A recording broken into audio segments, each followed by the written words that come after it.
வாங்க வணக்கம். வெள்ளரிக்காய் ஆக்குவோம். கெக்கரி எல்லாம் எடுத்து வச்சுருக்கேன். இதை தோல் சீவிக்கணும். முதல்ல பால் எடுக்கணும்.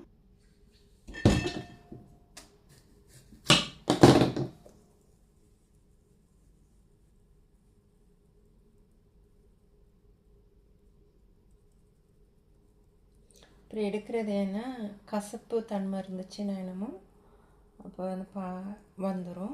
இதில் ஜூஸ் செய்யலாம்னு நான் சொன்னேன் இருக்கலையே. ஜூஸ் ரொம்ப நல்லா கிட்னிக்கு. இது இப்படியே நீங்கள் எடுத்துகிட்டு இந்த மாதிரி எடுத்துகிட்டு ஜூஸ் செய்யலாம்.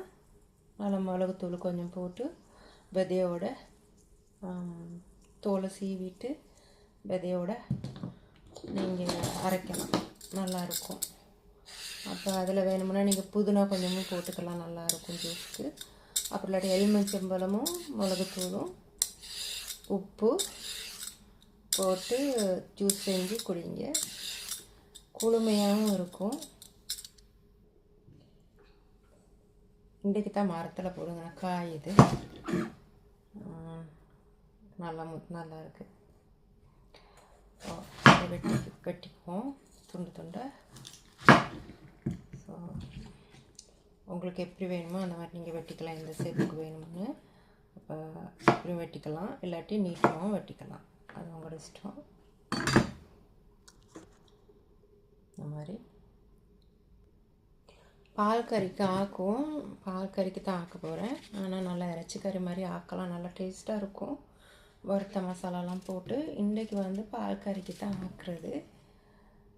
பால் கறிக்கு நல்லோம். பால் கறிக்கு ஆக்க போகிறேன். அதுக்கு நாங்கள் கொஞ்சம் உப்பு கொஞ்சம் போட்டு அப்படி கிண்டி வச்சுருவோம். எனக்கு கேட்டால் அப்போ இதெல்லாம் போடக்குள்ள அதில் தண்ணி தன்மை வரும். ஸோ அப்போ அது நல்லோம்.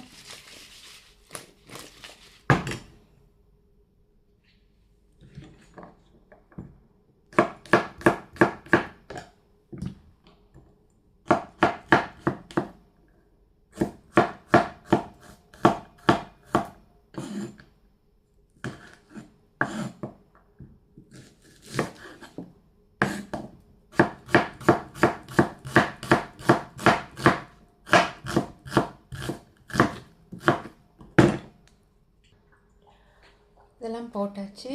ஒரு துண்டு போட்டாச்சு. கருவேப்பிலை ஒரு துண்டு. மஞ்சள் கடைசியில் தான் போடுறது. நான் மஞ்சள் போட மாட்டேன். பால் கலக்கிற நேரம் தான் மஞ்சள் போட்டால் நல்லாயிருக்கும். என்ன கலர் வடிவான கலருக்கு இருக்கும் மஞ்சள் கலருக்கு. உங்களுக்கு வச்சுக்க இன்னும் வேணும்னா